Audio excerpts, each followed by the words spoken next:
So today we are going to discuss about the topic marketing research. So let's start. So marketing research होता क्या है? Marketing क्या होता है? जब आपने प्रोडक्ट बनाना है, आपने कस्टमर्स के लिए आप कोई ना कोई प्रोडक्ट एंड सर्विसेज तो बनाते ही हो. सो जो भी आपको प्रोडक्ट बनाना है, सबसे पहले आप क्या करते हो? स्टडी करते हो कि आपके कंज्यूमर्स को एक्चुअली किस प्रोडक्ट की जरूरत है, उसकी नीड क्या है. देन उसके अकॉर्डिंगली आप प्रोडक्ट बनाते हो और कस्टमर्स को सर्व करते हो, उनके साथ अच्छी रिलेशन मेंटेन करते हो. दैट इज कंप्लीटली जो हमारे मार्केटिंग के कॉन्सेप्ट में आता है. सो जब भी आप मार्केटिंग करते हो, ये आइडेंटिफाई करते हो कि आपके कस्टमर्स की क्या नीड है, आपने बोल दिया, क्या वो आइडेंटिफिकेशन हो गया? उसके लिए आपको एक कंप्लीट प्रोसेस फॉलो करनी होती है कि वो जो इन्फॉर्मेशन आपको चाहिए है कि कस्टमर्स की नीड क्या है, हमें कैसा प्रोडक्ट बनाना है, उसके लिए हमें एक रिसर्च परफॉर्म करनी होती है, जिसे हम क्या बोलते हैं? Marketing research. Marketing manager often do formal marketing studies of a specific problem and opportunities, that is marketing research. कि जो हमारा मार्केटिंग मैनेजर है वो जब हमारी स्टडी करता है एनवायरनमेंट की, बिजनेस की, ताकि हम ये देख सकें कि किस प्रोडक्ट की रिक्वायरमेंट है, वो हमें कैसे फॉर्मुलेट करना है, वो हमारा क्या होता है? Marketing research. Marketing research is a systematic design, collection, analysis and reporting of data and finding relevant to a specific market situation facing by a company. कि एक पर्टिकुलर टॉपिक से रिलेटेड जो भी हमारा डाटा कलेक्ट किया जाता है, फिर उसका एनालिसिस करना, फिर उसकी एक रिपोर्ट बनाना, जिसके लिए जो रिपोर्ट में सब कुछ मेंशन होगा कि हमने क्या फाइंडिंग्स निकाली, ये जो हमने स्टडी किया उससे क्या कंक्लूजन निकला, उसके बेस पे डिसीजन मेकिंग की जाती है. सो जब भी हमें ये देखना होता है कि हमारे कस्टमर्स की क्या रिक्वायरमेंट है, या फिर हमें लगता है कि हमारी ऑर्गेनाइजेशन कोई प्रॉब्लम फेस कर रही है, कि हमारी जो सेल्स है बहुत कम होती जा रही है, हमारा प्रॉफिट बहुत कम होता जा रहा है, या फिर हमारे कस्टमर्स क्या कर रहे हैं? शिफ्ट हो रहे हैं. तो उसके रिगार्डिंग हम क्या करते हैं? रिसर्च करते हैं, ताकि उस क्वेश्चन का जो प्रॉब्लम है उसका आंसर हमें मिल जाए कि इसके पीछे रीजन क्या है, कॉज क्या है, एंड उसके बेस पे हम करेक्टिव डिसीजन मेकिंग कर सकें. वो हमारी क्या होती है? Marketing research. हम मार्केटिंग रिसर्च में हमारे डिफरेंट स्टेप्स होते हैं. First is define the problem and research objective, then develop the research plan, collect the information, analyse the information, present the findings and make the decision. One by one हम discuss करते हैं. So first step हमारा क्या है? Define the problem and the research objective. कि सबसे पहले तो आपको ये डिफाइन करना होता है कि आप एक्चुअल में कौन सी प्रॉब्लम फेस कर रहे हो. आप रिसर्च तभी तो करोगे जब को आपको किसी चीज के रिगार्डिंग इन्फॉर्मेशन या फिर सॉल्यूशन चाहिए होगा. अगर आपको किसी चीज की कोई रिक्वायरमेंट ही नहीं है, कोई प्रॉब्लम ही नहीं फेस कर रहे, सब स्मूथली चल रहा है, तो क्या रिक्वायरमेंट है रिसर्च करने की? आप रिसर्च कब करते हो? जब आपको कोई प्रॉब्लम होती है. तो सबसे पहले स्टेप में हमें क्या करना होता है? ये डिटरमाइन करना होता है स्टेप में कि हमारी प्रॉब्लम एक्चुअल में है क्या, क्या प्रॉब्लम हम फेस कर रहे हैं. फॉर एग्जांपल हमारी प्रॉब्लम है कि हमारे जो कस्टमर्स हैं वो शिफ्ट होते जा रहे हैं, हमारे जितने भी कस्टमर्स थे वो हमारे कंपिटिटर्स को शिफ्ट हो रहे हैं, उनके गुड्स को परचेज कर रहे हैं, हमारे गुड्स को परचेज नहीं कर रहे. ये हमारी प्रॉब्लम है. सबसे पहले हमें क्या करना होता है? प्रॉब्लम को डिटरमाइन करना होता है. और जब भी आप प्रॉब्लम को डिटरमाइन करो तो उसमें हमेशा ध्यान रखना चाहिए, ना तो प्रॉब्लम को आप टू नैरोली डिटरमाइन करो और ना ही टू ब्रॉडली. यानी कि ऐसा भी नहीं कि आपने 3-4 पेज लिख दिए प्रॉब्लम के ऊपर कि कोई उसे पढ़ने के लिए रेडी नहीं है. अब इतनी बड़ी प्रॉब्लम को आइडेंटिफाई करना, अब जो आपने प्रॉब्लम लिखी है उसमें भी एक्चुअली प्रॉब्लम है कि हमारी प्रॉब्लम है कहाँ. इतनी लंबी प्रॉब्लम, इतना लंबा डेफिनेशन हमें नहीं देना होता है. और ऐसा भी नहीं कि हमने एक लाइन लिख दी, सेल्स इज डिक्रीजिंग, कि ये प्रॉब्लम है. हमें प्रॉब्लम को डिटरमाइन करना होता है, अच्छे से डिफाइन करना होता है कि पिछले 3 महीने से, for example from last 3 months we have been facing that our sales are decreasing by this percentage. So problem को हमें अप्रोप्रिएटली डिटरमाइन करना होता है. देन इसके अंदर हमें 2 चीजों की क्लैरिटी होनी चाहिए ताकि हम प्रॉब्लम को अच्छे से डिटरमाइन कर सके. First is what is to be researched, कि जो हमारी प्रॉब्लम है वो तभी तो क्लियर होगी जब हमें ये पता होगा कि हमें किस चीज के रिगार्डिंग इंफॉर्मेशन कलेक्ट करनी है, क्या रिसर्च करनी है, क्या कंटेंट लेके आना है. And second is why it is to be researched, कि ये रिसर्च हम कर ही क्यों रहे हैं. वही हमारा क्या होता है? Research objective. इस क्वेश्चन का जो आंसर है वही होता है रिसर्च ऑब्जेक्टिव, कि हम ये रिसर्च कंडक्ट क्यों कर रहे हैं, ये रिसर्च परफॉर्म क्यों की जा रही है. That is research objective. So हमें फर्स्ट स्टेप में क्या करना होता है? प्रॉब्लम को डिटरमाइन करना एंड उसके ऑब्जेक्टिव को डिटरमाइन करना.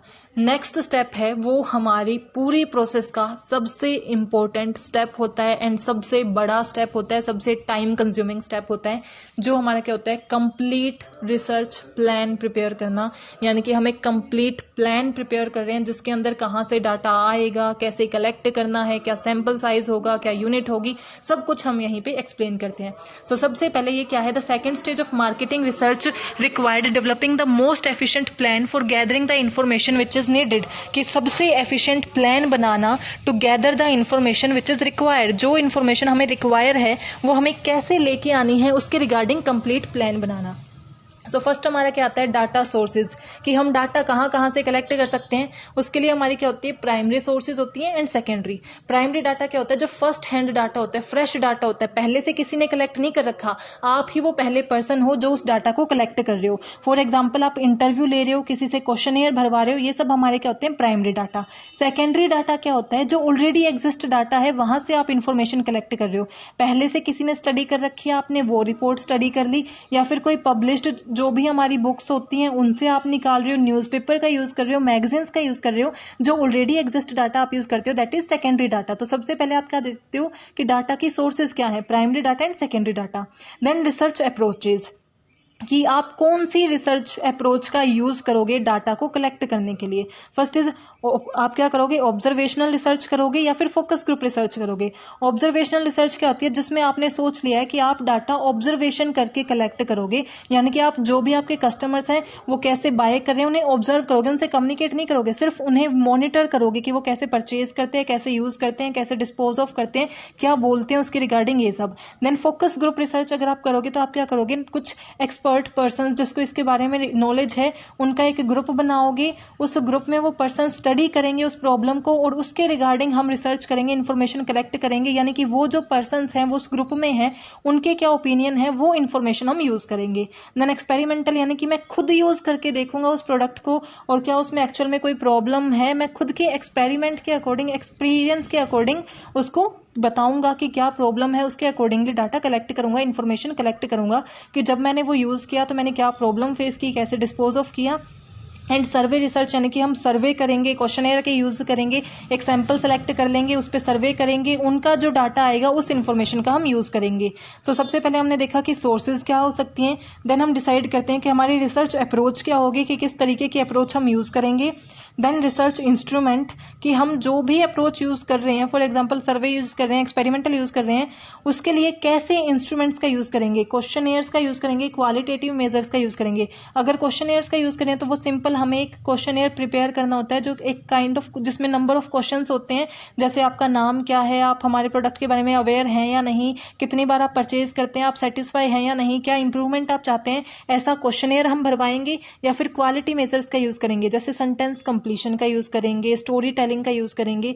फॉर एग्जाम्पल हमने कुछ आधी लाइन बोल दी, आधी उन्हें बोलने के लिए कही कि हमारे प्रोडक्ट की क्वालिटी, आगे वो क्या लिखते हैं कि बहुत अच्छी है या फिर अच्छी नहीं है, उस सेंटेंस कंप्लीशन के थ्रू हम क्या करेंगे, डाटा को यूज करेंगे और उसे कलेक्ट करेंगे।